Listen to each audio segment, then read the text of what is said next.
we watched Mercy. In the near future, a detective stands trial accused of murdering his wife. He has 90 minutes to prove his innocence to the advanced AI judge he once championed before it determines his fate. It's about 100 minutes, and personally, I'm actually surprised how much I liked it. I thought it would be horrible. For whatever reason, my mother and I check out a ton of movies, and she mentioned that she thought it would be like a modern Minority Report. And my answer to that is Minority Report has aged horribly well. There's really no reason to remake it. And I knew that this would be, at best, a B-list version of that. So I had pretty tempered expectations going in. It also helps that I recognize the film style, and that is Timur Bekmambetov, and his big thing is Screenlife. If you're not aware, Screenlife, or computer screenlife, is a form of visual storytelling in which events are shown entirely on a computer, tablet, smartphone screen. It became popular in the 2010s, and, it continued the way it is. So if you watch the trailer for Mercy, and you think, okay, I could probably watch a whole movie of that, you're probably fine. If you watch the trailer and you go, oh, I don't think so, well, the good news is you've figured out the problem. Timur Bekmambetov has actually done a handful of really good movies that aren't Screenlife, but for whatever reason, this is like his passion. Last year he made War of the Worlds, or had it made. He was like a big promoter of it. He's always been super into it. So a lot of what you see in the Screenlife genre is directly attributed to Timur's passion project. So for him, I think it's really cool. And knowing who Timur Bekmambetov, who is in this case the director of the film, will really help you decide whether or not the movie is for you. I'm not going to tell you one way or the other.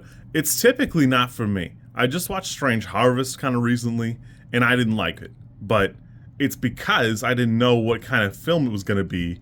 And going in knowing that this was going to be Bekmambetov's thing, I knew what to expect. I was actually kind of surprised in the last third of it when it took a turn and it wasn't just a Screenlife movie. Overall, the premise is a little bit lopsided, where it definitely feels like Marco Van Belle had an idea that he wanted to go with, but it's either the police force and judiciary system are so overworked they needed like an assistant, and instead of like having it do the paperwork, they were like, "No, let's have it do like the important part." That's probably fine. It'll figure itself out. Yeah, it's probably fine.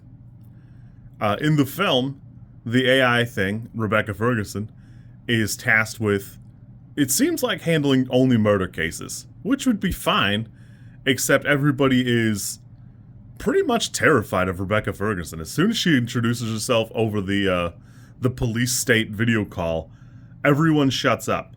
Like, as much as they're yelling at Chris Pratt, they shut right up. It's super amazing.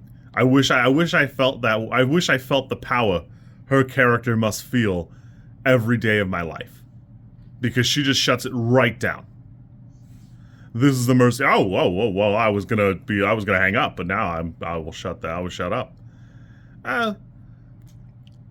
The premise of the movie is compelling enough in theory, but the problem is it fails to commit completely, because in order for the Mercy program to work, everybody in the LA area has to connect their phone to the municipal cloud in order for them to either prove or disprove a murder.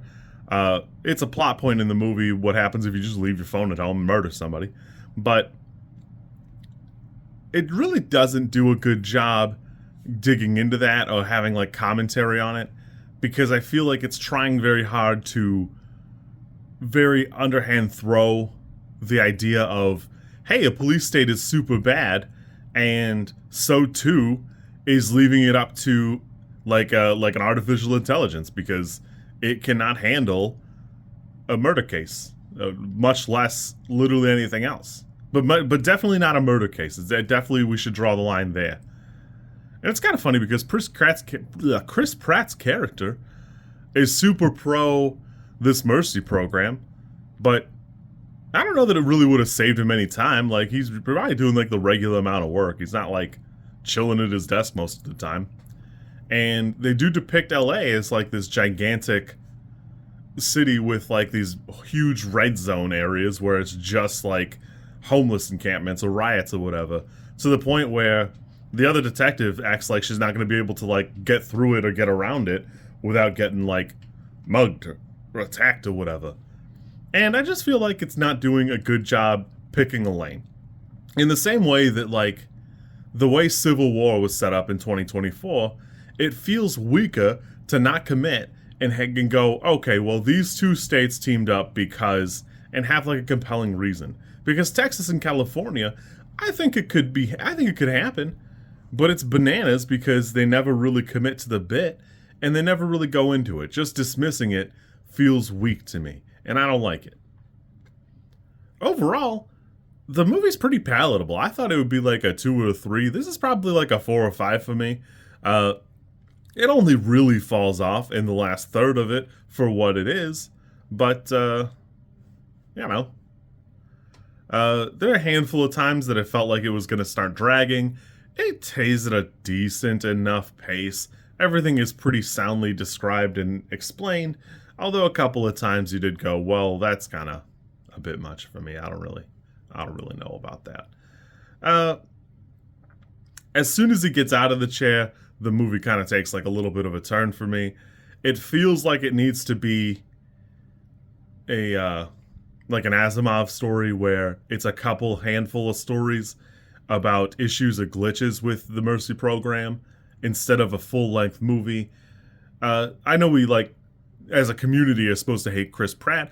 I think it does an admirable enough job. It is what it is. Just looking with consternation up at the AI or, like, yelling at phones and stuff, I think it's fine. Rebecca Ferguson does a decently wooden delivery, although I think this is, you know, it's not really doing her any favors, but, you know, good for her on collecting that paycheck. Everybody here does a decent job, but it feels like the writing falls off, and a big part of that is failing to commit completely to explaining why it feels the police state is bad, or like a surveillance state, or how it really didn't change the crime rates or whatever. Because the commentary in the movie is, after these 18 court cases, crime rate drops by like 68% or something. It's super weird, and it's like a super specific number, but it doesn't really make any sense because it's never expounded upon, so you're not really sure why or to what extent or why it would ever be like that. It's not a great movie. I don't know why you would watch it in 3D. I haven't seen a 3D movie in probably 15 years, but it probably wouldn't be this. But it is what it is. I had a decent enough time. You know, I really did expect like a 2, so I don't know. I had a decent time. This is pretty fun. Again, if you know who Timur Bekmambetov is, you probably could be okay. But if you don't, I can see it coming out of left field and going, well, I thought this would be a movie more and not like a Screenlife thing. It's growing on me. It's kind of growing on me. I do wish it were more half and half, but probably the best parts of this are when it is the Screenlife. I think it really falls off when it gets out of that modus. So there is that. You kids be good. If you watch it, I hope you like it. If you watch it and hate it, I probably get it, but, you know, it is what it is. You kids be good. Again, this is probably like a 5 or 5, probably 4 or 5 for me. I could see a 4. I will see you tomorrow. If you like this content, I'm supposed to ask you to like, comment, and subscribe. I think like is here, and comment is probably down there, and subscribe over there somewhere too, I think. I don't know how many times this like snippet is gonna make it into a video. Everybody says you should do it this way, and I always thought it was just like an annoying thing other YouTubers did. And as you know, I am bad at editing, so if you like it, great, I'm happy for you. If you don't like it, I'm sorry.